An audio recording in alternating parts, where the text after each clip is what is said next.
हम आ गए हैं नए वीडियो के साथ। देखिए यहाँ पर इस वीडियो में हम बात करेंगे कैसे हम किसी फलन की सीमा को फाइंड करते हैं। ठीक, तो इसमें हम बात करेंगे method of finding of limit of a function, यानी किसी फलन की सीमा को प्राप्त करने की विधियाँ, किस तरह से हम प्राप्त करते हैं उसको, वो हम चर्चा करेंगे। इसके पहले वाली वीडियो में हमने बताया था कि जो है किसी फंक्शन में लिमिट क्या होती है, किसी फंक्शन की लिमिट क्या होती है, किस तरह से उसको उसका कॉन्सेप्ट किस तरह से बनता है। ये चीज़ें पिछले दोनों वीडियो में इसी पर बात हुई है बड़े अच्छे से, तो उसको आप समझ लीजिए। इसके बाद लिमिट आपकी आसान है। आज से क्वेश्चन लगाना आप स्टार्ट कर सकते हैं, क्योंकि आज मैं ये विधि बता दूंगा, तब आपसे के सारे क्वेश्चन लगना स्टार्ट हो जाएंगे। चलिए देखिए, कोई फलन अगर हम है यहाँ पे, मान लीजिए लिमिट ज्ञात करनी है आपको, क्योंकि हमने इसको नोटेशन दिखाया था कि नोटेशन कैसे करते हैं। ये लाइए हम केवल लिखते हैं, उसके बाद नीचे जो है जिस तरफ जो है यस का मान, यानी जो प्रांत है फलन का, उसका मान जिस तरफ अग्रसर होता है उसको हम यहाँ टेंस करके दिखाते हैं। यक्स टेंस टू जो भी हो, मान लीजिए ए की तरफ अग्रसर है, मान लीजिए कोई संख्या ए है उसके तरफ, और हमारा एफ एक्स बटे जी एक्स कोई फलन है। ठीक, इस तरह से कोई फलन है, इसका हमें लिमिट निकालना है। तो हम क्या करेंगे, अगर यदि x टेंस टू ए पर, मतलब x बराबर ए पर, अगर x बराबर ए पर अगर यह फलन अगर x बराबर ए रखें यहाँ पर दोनों फलनों में, तो अगर 0/0 या फिर जो हमारा अंश में है, मतलब यहाँ पर अंश में जो है वो कुछ भी आए, लेकिन अगर नीचे 0 आ रहा है, यहाँ पर कुछ भी आए कोई दिक्कत नहीं, मतलब जैसे x कुछ भी आ जाए, मान लीजिए ऊपर नीचे अगर 0 आ रहा है या फिर दोनों 0 आ रहे हैं, तो इस तरह से हमने बताया था ये सब अनडिफाइंड फॉर्म है, यानी कि ये अपरिभाषित फलन के मान हैं।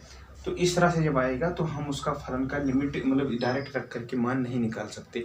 हमने पिछले वीडियो में इसके बताया था कैसे नहीं निकाल सकते। ठीक, और उसका किस तरह से निकालते हैं फिर देखिए, क्योंकि एक हमने उदाहरण लिया था एक्स स्क्वायर -1 बटे एक्स -1 करके इसके पहले वाली वीडियो में, उसमें समझाया था कि अगर एक्स बराबर 1 वहाँ पर रख रहे थे तो हमारा हर जो है वो 0 के रूप में आ रहा था। ठीक, तो उसमें हमने क्या किया था, तो उसका जो है गुणनखंड करके इस तरह से ज्ञात किया था। वहीं यहाँ पर ऐसे करेंगे, तो यहाँ पर एक्स अगर बराबर ए रख रहे हैं, तो मान लीजिए हम आपका मान 0/0 के फॉर्म का, यानी कि अनडिफाइन किसी भी फॉर्म का है, अनडिफाइन है, बस ये देखना है। अगर अनडिफाइन आ रहा है तो आप क्या करिए, एफ एक्स जी एक्स का गुणनखंड करके, जो भी गुणनखंड वहाँ पर बन रहा है, इस तरह से उसको हल करके मान ज्ञात करते हैं। जैसे एक उदाहरण ले लेते हैं, चलिए इसको एक उदाहरण ले लेते हैं। जैसे हमारे पास दिया गया है x³ -8/x -2, इस तरह से मान लीजिए एक फलन हमारे पास दिया गया है, इसका लिमिट निकालना है। इस फलन का जो एफ एक्स है हमारा, उसका लिमिट निकालना है। मान लीजिए ये एफ एक्स, ये जी एक्स, यानी एफ एक्स बटे जी एक्स के रूप में दिया गया है, जिस तरह से हमने अभी बताया। तो यहाँ पर हमें इसका लिमिट निकालना है, यानी कि इस तरह से हम करेंगे इसको। लिमिट x टेंस टू, मान लीजिए यहाँ पर 2 पर दिखाना है, x टेंस टू 2। अगर 2 की तरफ बढ़ेगा तो हमारा ये फलन कहाँ जाएगा, किस ओर, वो हमें फाइंड करना है, यानी कि लिमिट उसकी निकालनी है। ठीक, तो अब जब इसकी लिमिट की बात करते हैं, तो अगर 2 डायरेक्ट यहाँ पर रखते हैं अगर हम फलन में, तो 2 का क्यूब करेंगे, यानी 8, 8 -8 यानी कि 0/2 -2 यानी कि 0, इस तरह से आएगा, जो कि हम जानते हैं ये अनडिफाइंड फॉर्म है, यानी कि अपरिभाषित मान है। तो इसको हम ना लेते हुए, यानी कि इसको हम डायरेक्ट यहाँ पर 2 नहीं रख सकते, यानी कि नहीं पास करा सकते, इसमें डायरेक्ट वैल्यू नहीं कर सकते। देखिए इसके बाद क्या करेंगे, फिर हमने कहा कि गुणनखंड करिए आप। तो गुणनखंड करने पर आपकी चीज़ें सरल होती है। गुणनखंड करने के बाद हम इस मान को रखेंगे। चलिए, तो देखिए इसका गुणनखंड क्या होगा, आप लिमिट लगा दीजिए पहले आप। तो यहाँ लगी है x टेंस टू 2, एंड अब आप x³ -8 को क्या लिख सकते हो, x³ -2 का क्यूब, इस तरह से लिख सकते हो, क्योंकि आप 8 को 2 का घात 3 ऐसा कर सकते हो ना। तो यहाँ पर अब बटे 1 x -2 है, तो आप इसको जो है ऊपर वाले को गुणनखंडित कर सकते हो ना। इसका कैसे कर सकते हो, क्योंकि हमें फार्मूला पता है कि a³ -b³ का जो फार्मूला होता है, इसका गुणनखंड जो होता है वो होता है a - b, एक ब्रैकेट में, और एक ब्रैकेट में a² + ab + b²। इस तरह से हमें पता है। इसका जो हमारा सूत्र होता है, मतलब इसका गुणनखंड जो होता है इस तरह से होता है। तो वही चीज़ यहाँ पर कर लेंगे, हम कर देंगे x-2, चूँकि हमें ये बना है 2 का क्यूब, ये 2 का क्यूब भी तो बना है, तो वही ना x-2 कर देंगे, यानी a माइनस बी वही हो गया, a x है और b जो है हमारा 2 है, a माइनस बी यानी कि x-2 हो गया यहाँ पर। और यहाँ पर क्या होगा x स्क्वायर, उसके बाद a b है प्लस लग जाएगा 2x हो जाएगा, उसके बाद 2 का स्क्वायर यानी कि 4 हो जाएगा, इस तरह से होगा। और बटे में हमारा x-2 है, यहाँ पर x-2 है। अब इसको कैंसिल आउट करेंगे, पहले इसको हटा देंगे, मतलब जो हमारी समस्या बन रही थी यहाँ पर 0 आ रहा था, उसको हटाने के लिए हमने क्या किया, इसका ऊपर वाले का गुणनखंड किया, उसके बाद इसको हटा दिया, हट गया हमारा। अब तुरंत आप 2 को रख सकते हैं, क्योंकि जो 2 को तभी रखिए आप जब अनडिफाइंड फॉर्म ना आए, जब तक आपका अनडिफाइंड फॉर्म आ रहा है तब तक ना रखिए जो है, तभी आपका लिमिट निकलेगी। अगर वहीं पर रख देंगे तो हमारा वो तो अनडिफाइंड हो जाएगा, तो अनडिफाइंड तो मान वैल्यू होती नहीं लिमिट की। तो लिमिट अगर x-2 है तो इसका फलन का मान जब हम इसका गुणनखंड करें, क्योंकि 2 यहाँ रखने पर क्या आ रहा था, अनडिफाइंड फॉर्म यानी 0/0 के रूप का आ रहा था, तो हमने क्या किया, ऊपर अंश का जो है हमने गुणनखंड किया, इसके बाद ये कैंसिल आउट हो गया आपस में, जो यहाँ पर पद बचा उसी में अब 2 को इवेल्युएट कर देंगे, यानी कि इसको यहाँ पर पास करा देंगे, रख देंगे मान को। तो यहाँ पर रख कर देखिए अब लिमिट हट जाएगी, जब इस 2 को हम यहाँ पर रख देंगे लिमिट हट जाएगी, यानी कि 2 का स्क्वायर प्लस 2 गुणे 2 प्लस 4, इस तरह से बनेगा। ठीक, अब यह मान जो है, जो भी ये मान आएगा हल करने पर, वही हमारी लिमिट की वैल्यू आ जाएगी। 2 का स्क्वायर मतलब 4, 4 और 4, यानी कि हमारा मान आ रहा है 12, यही हमारी लिमिट की वैल्यू हो जाएगी। यानी कि जैसे जैसे हम इस फलन में 2 की तरफ बढ़ेंगे, यानी कि 2 की ओर अग्रसित होंगे, वैसे वैसे हमारा जो फलन का मान आएगा वो 12 की तरफ जाएगा, लेकिन डायरेक्ट 2 रखने पर 12 नहीं आएगा। ठीक, डायरेक्ट 2 रखेंगे तो हमारा जो मान होगा वो जो है अनडिफाइंड हो जाएगा। लेकिन अगर इस फलन में हम 2 के करीब संख्याओं को रखते हैं, 2 के करीब वाली, तो लगभग 12 के करीब उसमें आंसर आएगा। तो यही है लिमिट का काम, कि अगर हम x को 2 की तरफ ले जाएंगे तो हमारा जो फंक्शन किस ओर जाता है यही बताता है, तो फंक्शन का मान जो है वो 12 की तरफ जाएगा, यानी कि धीरे धीरे 12 होने के करीब होगा। इस तरह से हम इसके क्वेश्चंस को लगाते हैं। चलिए 1-2 उदाहरण और लेते हैं। देखिए हमने दूसरा उदाहरण यहाँ पर लिया है, इसमें दूसरे उदाहरण में जो है हमारा जो है कह रहा है क्वेश्चन कि cos x, हमारा जो फलन है cos x अपान x प्लस 1, ये हमारा क्वेश्चन है, उसका लिमिट निकालना है कहाँ, x टेंस टू 0, यानी कि जब x 0 की तरफ अग्रसित हो यानी अग्रसर हो, तो हमारा इस फलन का मान किस तरफ जाएगा वो हमें यहाँ पर निकाल के दिखाना है। क्योंकि अब देखिए पहले 0 रख करके देख लीजिए, मतलब पहले जो यहाँ पर संख्या दी गई है टेंस टू, उतना बराबर पहले रखिए। अगर अनडिफाइंड फॉर्म आ रहा है, अगर आपका अनडिफाइंड फॉर्म आ रहा है, तभी आप जो है उसको किसी और विधि से यानी गुणनखंड या फिर तमाम विधि जो होती है उसको करने का प्रयास करिए। लेकिन जब तक हमारा जो है अनडिफाइंड फॉर्म नहीं आता तो डायरेक्ट आप उसको रख सकते हो, क्योंकि अब भाई 0 पे अगर अनडिफाइंड फॉर्म नहीं आ रहा है, इसका मतलब 0 रखने पर वही आएगा जो फलन का मान आएगा ना, तो वही तो लिमिट होगी, क्योंकि जब 1 की तरफ 0 की तरफ जाएंगे तो उसी ओर तो जाएगा फलन का मान। ठीक, तो यहाँ पर अगर लेकिन अनडिफाइंड फॉर्म आता है तभी हम उसका जो है गुणनखंड या और विधि भी बताएंगे क्या क्या करते हैं, तो वो सब किया जाता है। लेकिन जब तक हमारा फलन जो है अगर डिफाइंड है तब हम डायरेक्ट उसमें इवेल्युएट कर देते हैं, यानी मान को रख देते हैं डायरेक्ट यहाँ पर जो लिमिट में नीचे दिया गया रहता है। यानी अगर x बराबर 0 यहाँ पर रखें तो क्या आएगा हमारा मान आएगा cos 0, यहाँ पर x के यहाँ पर cos 0, x के यहाँ पर 0 हो जाएगा ना, x 0 रखेंगे तो cos 0 बटे 0 प्लस 1, यानी cos 0 का मान 1 होता है, तो 1 यहाँ पर 1 आ जाएगा हमारा, बटे यहाँ पर x के स्थान पर 0 प्लस 1 ये हमारा होगा। उसके बाद क्या होगा मान 1 अपान 0 प्लस 1, 0 प्लस 1 क्या होगा हमारा 1, और 1 अपान 1 यानी कि हमारा 1 आएगा। यानी कि ये जो हमारा मान ये लिमिट दिया गया था उसका मान जो है लिमिट x टेंस टू 0 जब होगा cos x बटे x प्लस 1 होगा, तो हमारा जो फलन का मान होगा वो कितना होगा 1 होगा। यानी कि ये हमारा अब तुरंत मान हम निकाल के, क्योंकि हमारा ये डिफाइंड आया, इस वजह से यही लिमिट हो जाएगी। लेकिन अगर अनडिफाइन आता तो हम कुछ और करते। ठीक, ये इस तरह से क्वेश्चन हो गया। जैसे अभी और ऐसे तमाम आपको क्वेश्चन मिलेंगे जहाँ पर जो है आपको कुछ करने की ज़रूरत नहीं पड़ेगी। ठीक, जैसे कोई उदाहरण लेते हैं, लिमिट x टेंस टू 1, मान लीजिए ऐसा उदाहरण है, limit x tends to 1 x square plus 3x plus 5, इस तरह से मान लीजिए है। ठीक, ये एक फंक्शन दिया गया है, x टेंस टू 1 दिया गया है। अब क्या करिए, आप पहले 1 रख करके यहाँ पर देखिए, अगर कुछ अनडिफाइंड फॉर्म आता है तो आप क्या करिए, उसको गुणनखंड या फिर और तमाम विधियों का जो है प्रयोग करिए, नहीं तो इसे आपका वही मान जो है लिमिट का मान हो जाएगा। ठीक, तो यहाँ पर जब 1 हम रख करके देखते हैं तो 1 का स्क्वायर हमारा 1 बचा, प्लस 3 इंटू 1 यानी 3, और ये 5 जो है 5 तो कांस्टेंट है, ये तो रहेगा ही। तो 5 3 1 जोड़ेंगे कितना आएगा, 9। ठीक, तो ये 9 हमारा डिफाइंड फॉर्म है चूंकि, तो इसलिए इसका लिमिट का मान 9 ही हो जाएगा, ये हमारा आंसर हो जाएगा 9। तो अगर हमें आवश्यकता नहीं पड़ रही किसी और चीज़ विधि की अपनाने की, तो ये हम डायरेक्ट करके लगा सकते हैं। आपको शुरू में जब पहली प्रश्नावली लगाएंगे तो इस तरह के सवाल आपको देखने को मिलेंगे। अब देखिए, अब इसके बाद एक दूसरा और उदाहरण लेते हैं।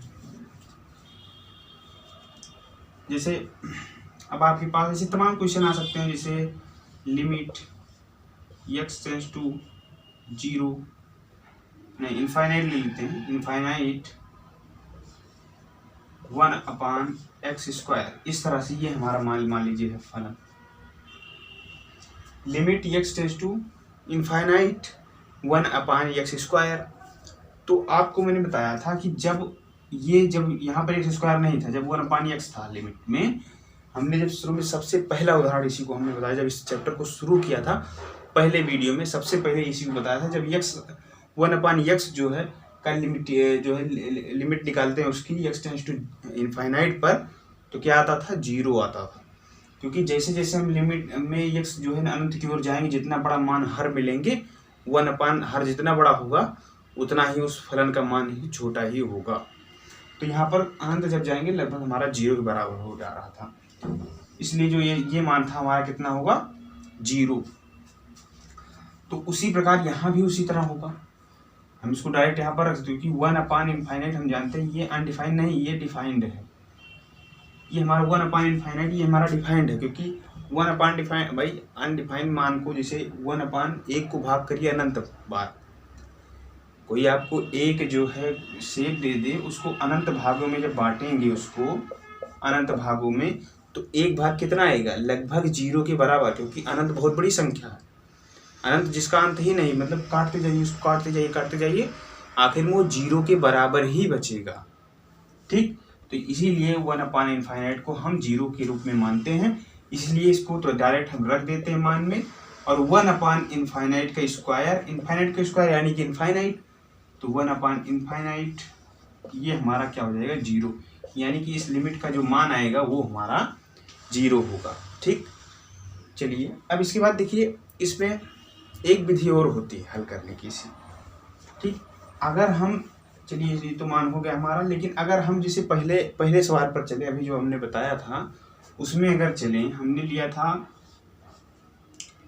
चलिए दूसरा क्वेश्चन ले लेते हैं, x स्क्वायर -4/x-1, इस तरह से x-2 इस तरह से हम ले लेते हैं। ठीक, अब ये मान हमारा लिमिट निकालना है x टेंस टू 2 पे, मान लीजिए x टेंस टू 2 पे, यानी x जो है 2 की तरफ अग्रसर है, तो इसका जो है मान क्या होगा ये मान लीजिए निकालना है। अब हम जो पहली विधि बताए थे, मतलब जो भी बताए थे विधि हम जिस तरह से अभी सॉल्व कर रहे थे, तो आप पहले 2 रख करके देखेंगे, 2 रख करने पर आपका अनडिफाइंड फॉर्म आ रहा है, क्योंकि देखिए हर में 0 आ रहा है ना, 2 - 2 यानी 0 आएगा अगर 2 रख देंगे डायरेक्ट। तो जब हमारा हर में 0 आ रहा है, इसका मतलब अनडिफाइंड फॉर्म आ रहा है, तो हम क्या करेंगे, इसको ऊपर वाले का गुणनखंड करके x - 2 काट देंगे, x + 2 ऊपर बचेगा, तब हम 2 को रखेंगे तो 2 + 2 यानी 4 आएगा इसका मान। ठीक, इसका मान 4 आएगा। ठीक है, लेकिन अगर हम दूसरी विधि, ये तो पहली विधि हो गई जिसको हमने अभी 3-4 उदाहरणों में देख लिया। अब इसमें देखिए, जब इसको दूसरी विधि से अगर हम बात करें सॉल्व करने की, तो देखिए क्या होता है। हम जो ये दिया रहता है x टेंस टू 2 को, ठीक, इसको हम मान लेते हैं x बराबर 2 प्लस एच, इस तरह से मान लेते हैं। तो जब यक्स 2 की तरफ जाएगा, यक्स का मान लगभग जब 2 होगा, यहाँ पर देखिए मान लिया, इसको माना कह दिया हमने, ठीक।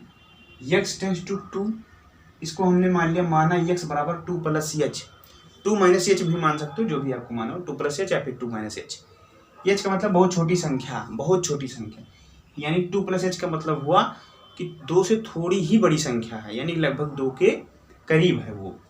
तो लेकिन जब यहाँ पर जब हम यक्स टेंस टू 2 है, मतलब जैसे जैसे यहाँ पर यक्स जो है 2 की तरफ बढ़ता जाएगा, वैसे वैसे यच हमारा, क्योंकि जब डायरेक्ट जब 2 हो जाएगा ये हमारा यक्स, तो हमारा यच क्या होगा भाई, 2 में क्या जोड़ेंगे कि जो है 2 आ जाए, तो 0 जोड़िए ना, यानी कि यच जो हमारा है वो कहाँ जाएगा, धीरे धीरे कहाँ जाएगा, 0 की तरफ। मतलब जैसे जैसे हमारा यक्स 2 की तरफ जाएगा, तो इसमें जो यच है हमने माना है, जो यहाँ पर यच हमने माना है, वो हमारा यच कहाँ जाएगा, 0 की तरफ।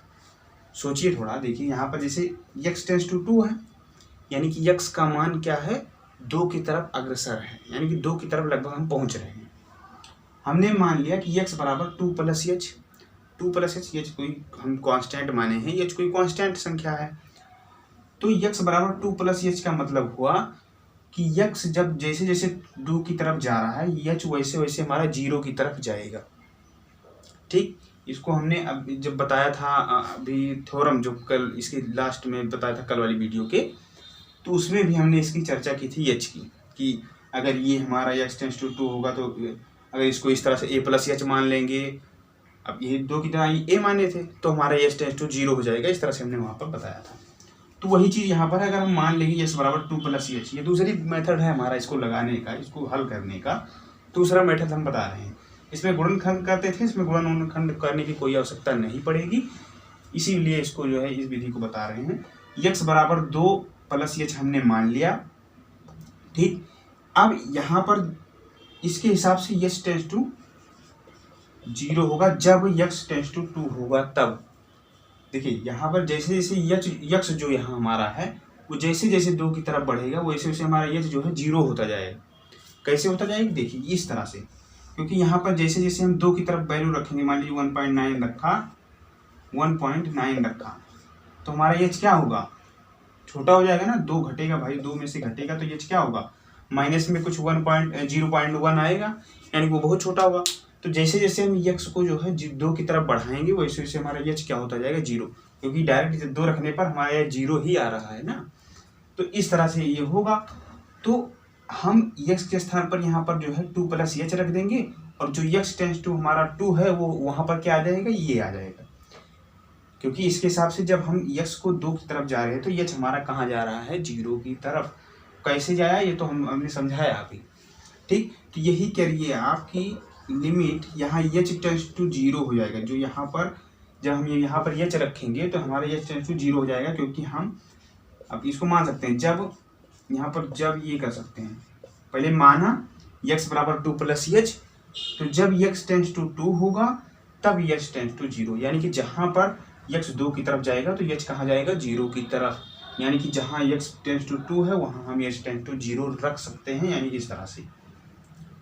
अब चूंकि हम यहाँ यक्स को गायब करने वाले हैं ना, इस वजह से इसको भी हटाना पड़ेगा, क्योंकि हमें यक्स की जरूरत नहीं है, अब हमें यच मिल गया है, तो यहाँ पर 2 प्लस एच हो जाएगा, जहाँ पर यक्स था हमारा, जहाँ पर यक्स था, यक्स को बराबर हमने माना है ये ना 2 प्लस एच, तो वहीं पर हमारे एक्स के स्थान पर 2 प्लस एच हो जाएगा, इसका स्क्वायर, और -4 है तो -4 हो जाएगा, और बटे में यक्स -2 है, इसका मतलब 2 प्लस एच, यहाँ एक्स है वहाँ 2 प्लस एच -2, 2 प्लस एच -2, इस तरह से हो जाएगा।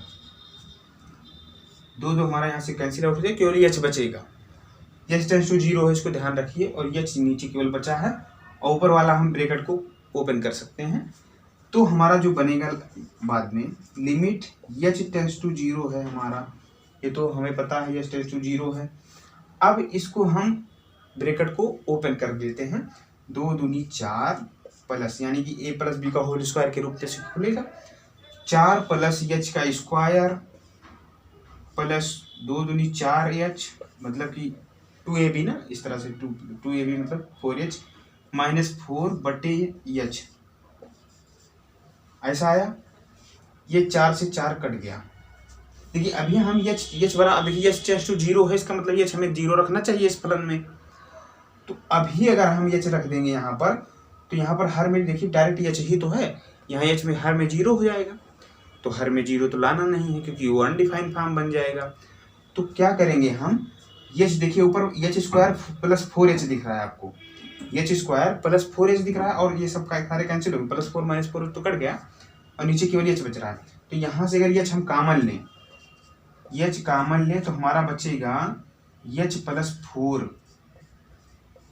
और बटे एच, यहाँ पर एच सी एच अब कट जाएगा। ये तो यहाँ नीचे हमारा एच था, वो एच से यहाँ पर जो कॉमन लिया, एच हमारा कैंसिल आउट हो जाएगा। उसके बाद एच प्लस 4 केवल बचेगा। और अब हम जान रहे हैं कि limit h tends to 0 h plus 4, अगर यहाँ लिख दें इस बात को यहाँ लिखिए, तो लिमिट एच टेंड्स टू 0 और एच प्लस 4 बचा है,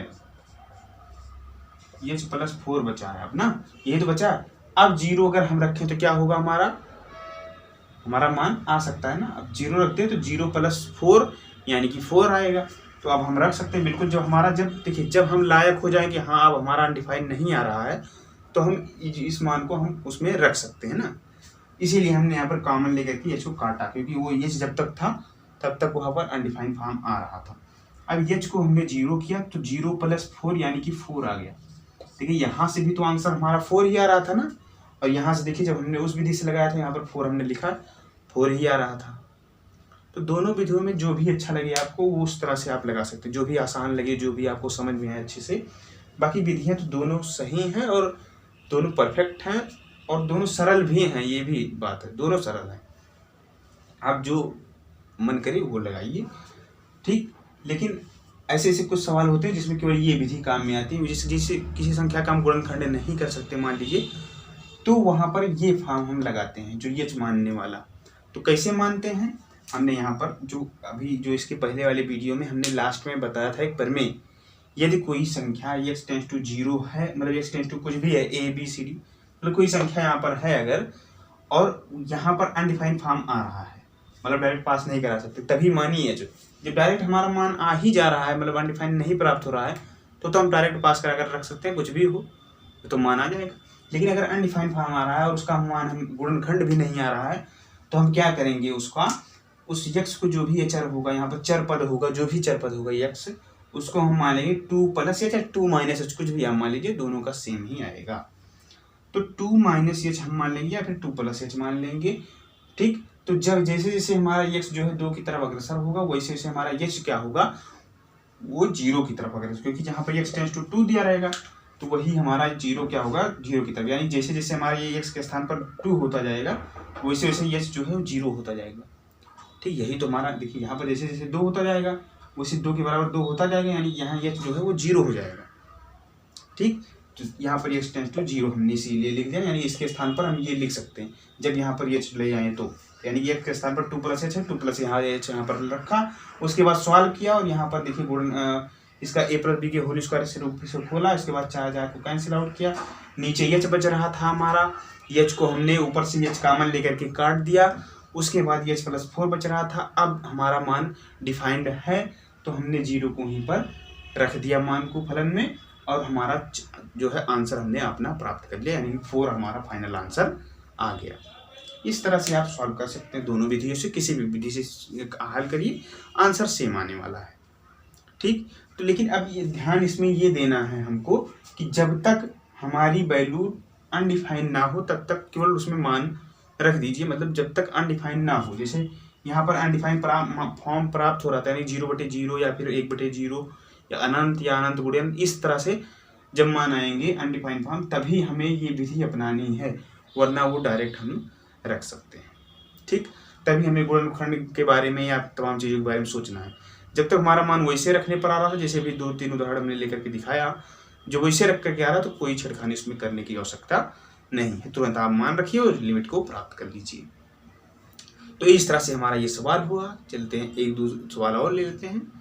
देखिए सेकेंड हमारा जो दूसरा क्वेश्चन है, यहाँ पर देखिए इस क्वेश्चन में e की पावर x माइनस 1 बटे e की पावर x का लिमिट निकालना है, जो है x टेंड्स टू 0 पर, यानी कि जब x 0 की ओर अग्रसर हो तब हमें e की पावर x माइनस 1 बटे e की पावर x का लिमिट ज्ञात करना है, उसकी लिमिटिंग वैल्यू बतानी है। ठीक, अब देखिए ये e क्या है, इसको आपके मन में क्वेश्चन उठ रहा होगा e क्या है। तो e को चर घातांकीय नियतांक कहते हैं, जैसे e की पावर x। ठीक, यहाँ पर e की पावर x आपको लॉग में देखने को मिलेगा, e क्या है उसमें। ठीक, तो इसके बारे में चिंता न करिए, एक कांस्टेंट वैल्यू है। e क्या है, कांस्टेंट, जैसे आपका 1-2 अंक होता है उसी तरह ये भी e जो है वो एक कांस्टेंट वैल्यू है। यहाँ पर आप इसको कांस्टेंट मान करके यहाँ पर करिए, जिस तरह से जो भी हम करते हैं अपनी संख्याओं के साथ, जैसे 1, 2, 3, इसके साथ भी वही चीज़ करनी है।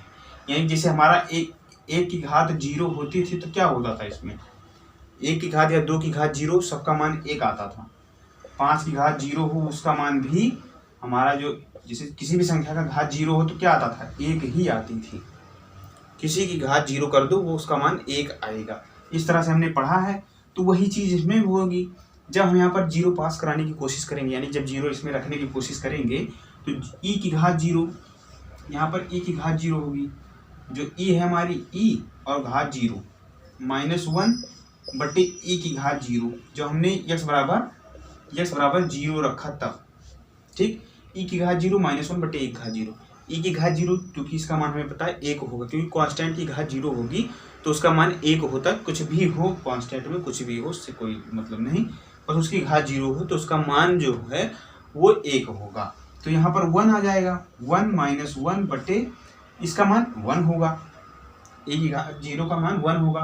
1 माइनस 1 बराबर 0 बटे 1। ठीक, 0 बटे 1 ये डिफाइंड है कि अनडिफाइंड, डिफाइंड है। 1/0 होता तो, अगर हर में 0 आता तो अनडिफाइंड होता, लेकिन जब 0/1 है इसका मतलब हमें 1 से भाग करना है 0 को, तो 1 से तो 0 को भाग कर सकते हैं ना, 1 0 या 0, यानी कि 1 से 0 बार गुणा करेंगे तो 0 आ जाएगा। लेकिन जैसे 1 से 2 बार गुणा करेंगे तो 2 आ जाएगा ना, 1 2 ना 2, 1 का नाम 1, लेकिन 1 0 या 0, केवल एक ही अंक ऐसा आ रहा है जिसका गुणा करने पर 1 से 0 आ रहा है, यानी कि 0 इसका डिफाइन। लेकिन इसमें क्या होता था, 1/0 में क्या होता था, 0 से कितनी बार भी गुणा करो वो 0 ही आएगा, 1 कभी नहीं आएगा। 0 से आप 50 को गुणा करो, 0 से आप 100 को गुणा करो, यानी कि 0 का पहाड़ा कितनी बार पढ़ना है ये हमें पता ही नहीं चलेगा। यानी कि हम कितनी भी बार पढ़ते जाए 0 का पहाड़ा वो 1 के बराबर कभी नहीं आएगा। इस वजह से ये मान जो है उसको हम इनफाइनाइट मान लेते हैं। लेकिन यहाँ पर 1 से भाग करना है 0 को, तो ये हमारा डिफाइंड है, इसका मान 0 आएगा, तो इसलिए यहाँ पर 0 आ जाएगा, इसका मान 0 होगा। ठीक, यहाँ इस लिमिट की वैल्यू जो है 0 होगी। वो किस तरह से रखना है देखिए, यहाँ पर दिखा देते हैं किस तरह से इसको सही अपनी कॉपी में किस तरह से हल करना है। देखिए कैसे हल करना है, जिसे आप यहाँ पर सवाल दिया गया है, आप क्या करिए, लिमिट ऐसे है, पहले रख कर किसी बगल में देख लीजिए, यहाँ रफ कार्य में आप देख लीजिए कि हाँ इसका मान डिफाइंड आ रहा है कि अनडिफाइंड, तो उसको रख कर देखिए। तो हमने रख कर देखा 1 माइनस 1 बटे 1, यानी कि यहाँ पर 0 आ रहा था, यानी डिफाइंड आ रहा था, डिफाइंड मान आ रहा था। 0 भाई डिफाइंड है, 0 तो डिफाइंड है ना, 0 मतलब कुछ नहीं, तो डिफाइंड मान है। तो वो चीज़ हम जब 0 आ रहा था 1/0 या फिर 0/0, इस तरह से जब हर में 0 आएगा तो वो अनडिफाइंड होगा, लेकिन जब तक स्वयं 0 है तो वो डिफाइंड मान है। तो इस तरह से इसका मान जो है डिफाइंड आ रहा था, तो हमने डायरेक्ट कहूँ भाई, अब डायरेक्ट रखने पर हमारा डिफाइंड मान आ रहा है, इसका मतलब हम डायरेक्ट यहाँ पर इसका मान रख सकते हैं। तो वही हमने किया कि यहाँ पर 0 रखना, तुरंत रखे हम, लिमिट हट जाएगी, जब मान रख देते हैं लिमिट यहाँ से हट जाती है। ठीक, तो e की पावर 0 माइनस 1 बटे e की पावर 0, तो ये हमारा e की पावर 0 यानी 1 माइनस 1, ऐसे सॉल्व करना है अपनी कॉपी में, बटे 1।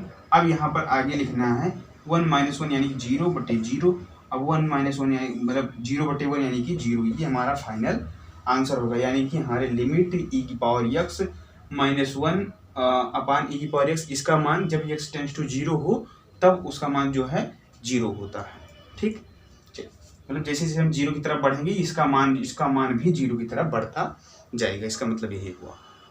ठीक, अब ये हुआ आपका क्वेश्चन। बाकी चलिए अब देखिए यहाँ पर, अब जैसे अगर हम बात करें और क्वेश्चंस को लगाने की इसी प्रश्नावली में, तो तमाम ऐसे क्वेश्चन आपको देखने को मिलेंगे जहाँ पर जो है आपसे सॉल्व नहीं होंगी।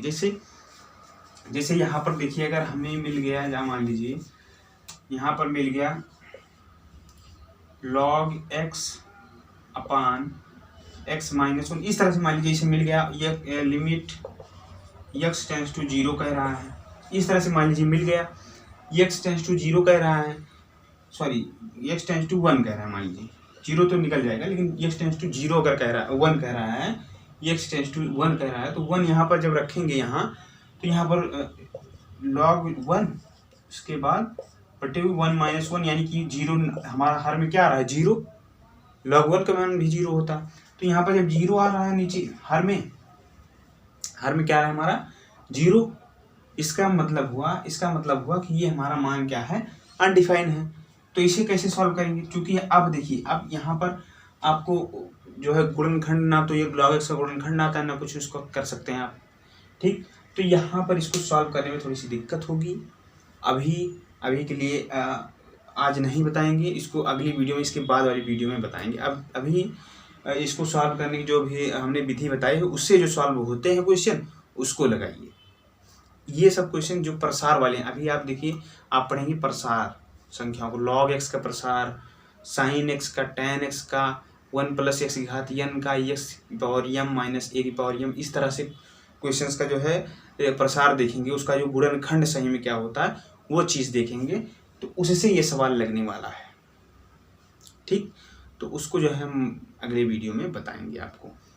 तो ऐसे क्वेश्चन आपको मिले अगर नहीं आ रहा हो तो घबराइए मत, उसको कल वाली वीडियो देखने के बाद आपको कोई क्वेश्चन इसमें फंसने वाला नहीं है, पहली प्रश्नावली से आप पूरा सॉल्व कर सकते। अभी जो फंसेगा उसको आप वैसे न लगाइए, उसे टिक लगा दीजिए कि हमें बाद में लगाना। जो अभी क्वेश्चन लग रहे हैं जो इस मेथड से लग रहे हैं, जो आज हमने बताया दोनों मेथड, अगर उससे जो लग रहे हैं उसको लगा लीजिए। अगर नहीं आ रहा है तो उसके बाद वाली वीडियो में हम उसको डिस्कस करेंगे, तो आप उसमें सही से निपुण हो जाएंगे।